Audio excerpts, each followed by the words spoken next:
Make some decisions, and I think that the leadership that we're looking for has to come from business. Very, very important now because business carries more authority and they carry the economics of the world. Today, we're bound together much closer than we were so many years ago, 1,000 years ago. We're neighbors, and we're bound together by electronics. We're bound together by technology. And the world has become, quote, a market. And it's this market that we have to deal with. And it's this idea of boundless and endless resources. And when you say resources, you're talking about our relatives. You're talking about our family. Fish are our family. It's not a resource, it's family. It requires all the respect.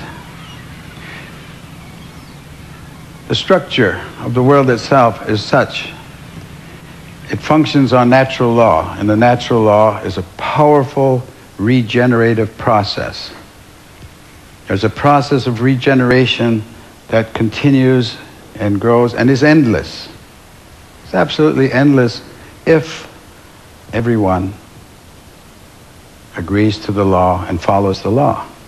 But if you challenge the law and you think you're going to change the law, then you're bound to failure. And then that failure will be a lot of pain, because the natural law has no mercy. It is only the law.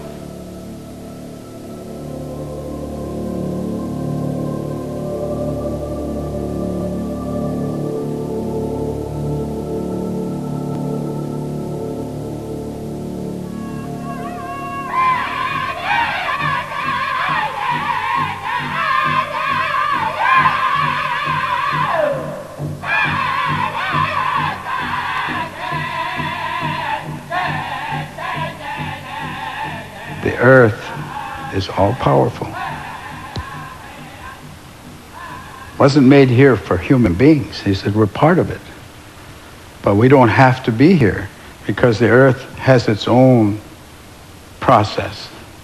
And if it becomes to the point where you destroy yourself as human beings and you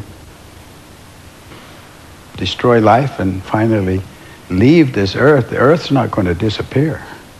There's not going to be an end of the world. That's really a very interesting concept to us. No, the world won't end. People's life on it will. So it's not the end of the world you're talking about, it's the end of us.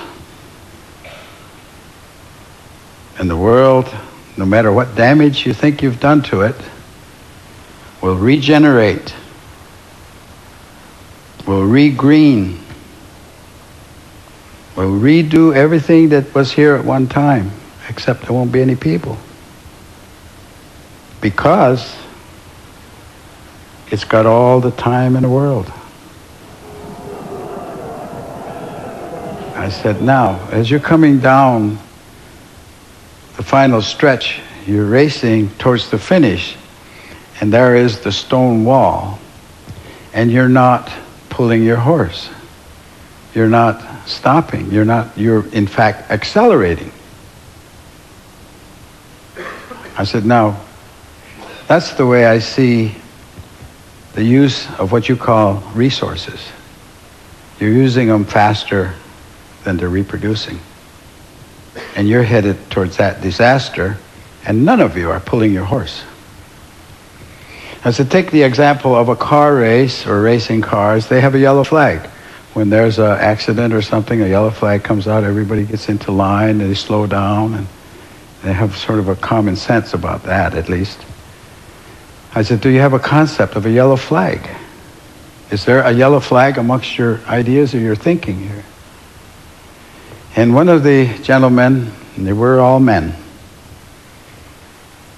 maybe 50 to 60, 65, he said, he said, I understand what you're saying, but to answer your question, no, we can't. We can't pull our horse, as you say, because, he said, we have to show a profit. As a CEO, I must show a profit. If I don't show a profit, he said, I'm fired. Simple as that. I'm out of a job. I have to show a profit. I said, to who? He said, to you, the stockholder. I said, well, are you married? He said, yes, I am. I said, do you have children? He said, yes, I do. I said, do you have any grandchildren? He said, I have two boys. I said, when do you cease to be a CEO and become a grandfather?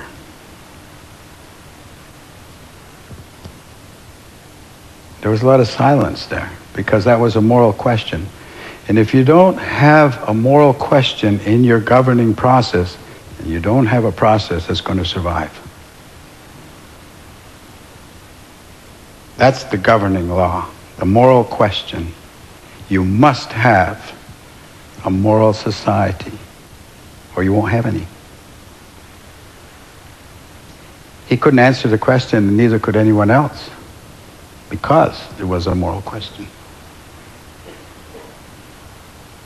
That's what we have to get back to. So they said, well, got kind of heavy silence there. So they said, look, you're a Indian, and we keep hearing about Indian prophecies. Can you give us a prophecy? Can you tell us a prophecy? And of course, I told him a lot, because I know a lot of them. But at that particular moment, I said, certainly I can. And I can guarantee it. I said, really? Well, what is it? I said, next year you'll meet and nothing will have changed. And again, there was silence. We're moving in a very direct line to that stone wall. I do not believe personally that we have passed the line or the point of no return. But we're approaching it. We're approaching it. And every day that you don't do what's right is a day that you've lost an option. And you're losing your options every day.